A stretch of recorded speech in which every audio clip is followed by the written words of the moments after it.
There's been a lot of talk, as of the recording of this, coming out of Washington, D.C., from both the White House and Congress, about actions taken by previous administrative unelected officials that many in the current leadership and in the media are calling out the possibility of treasonous acts that may have been committed by those working in the government over the last 4 years. Treason is a word that practically drips with drama and consequence. In modern times, it's the ultimate betrayal of one's country. But when we turn to the Tanakh, we're dealing with a different framework. The ancient Israelites didn't exactly have countries in the way we think of nation states today. In the beginning, some 4,000 years ago, they had covenantal communities, tribal confederations, and later a monarchy, all under the sovereignty of Hashem, the source. So the idea of treason in the modern political sense doesn't map perfectly.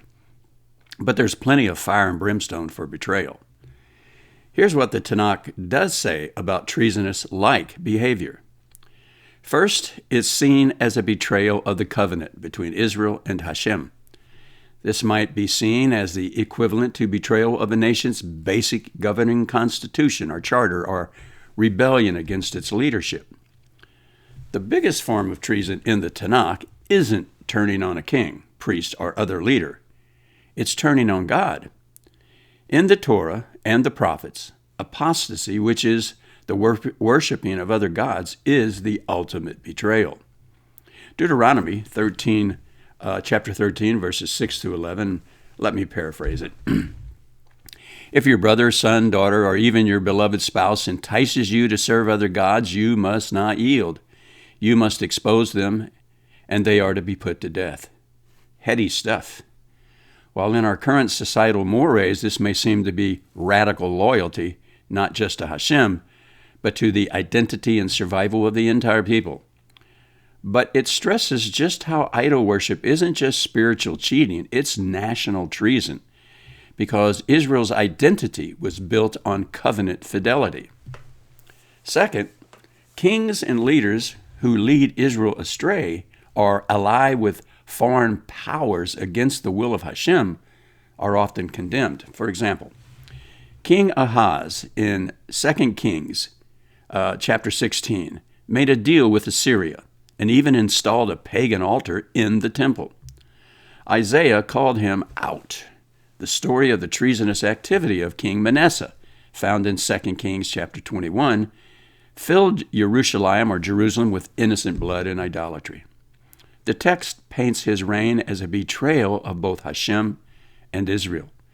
Treason here is tied to breaking trust with the people and with Hashem, often by collaborating with foreign powers or corrupting the temple of God. Prophets like Jeremiah and Ezekiel railed against the national and religious betrayal. For instance, Jeremiah 2:13 states, "My people have committed two evils. They have forsaken me, the fountain of living waters, and hewed out cisterns for themselves, broken cisterns that can hold no water."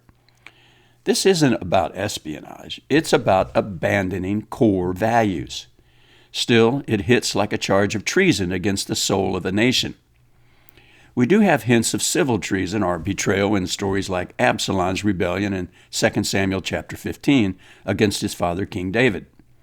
This is arguably the clearest example of treason as we understand it today.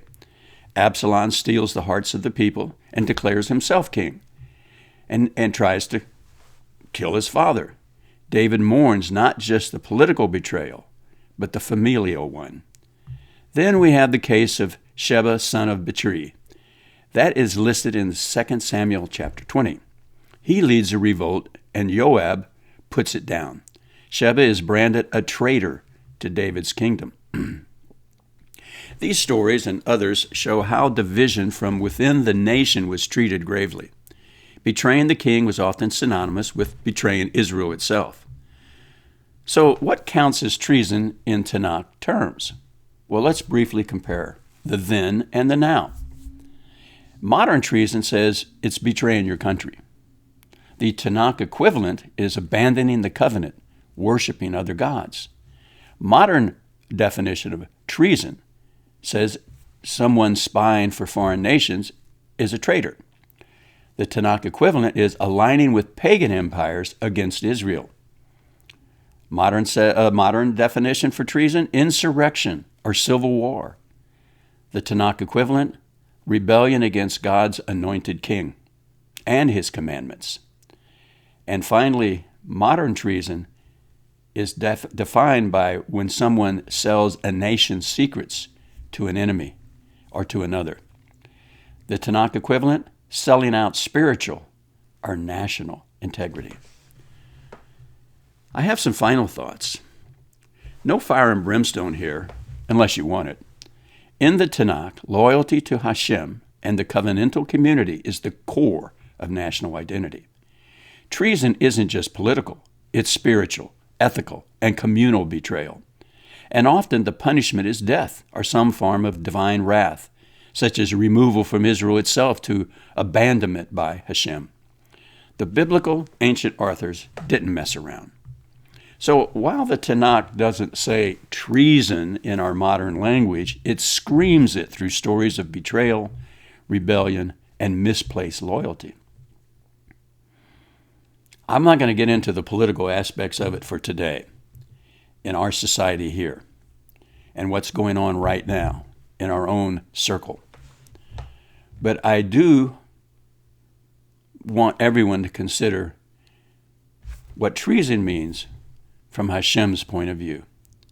I want to thank you for watching the video, hopefully looking at and comparing the behavioral practices of those in the ancient past found in the Tanakh gives us a deeper understanding of the culture and mores of our ancient ancestors in the land of Israel. I would ask you to please like and subscribe and share this video. And I want to thank you so much for your participation. Until next time, I want to wish you shalom.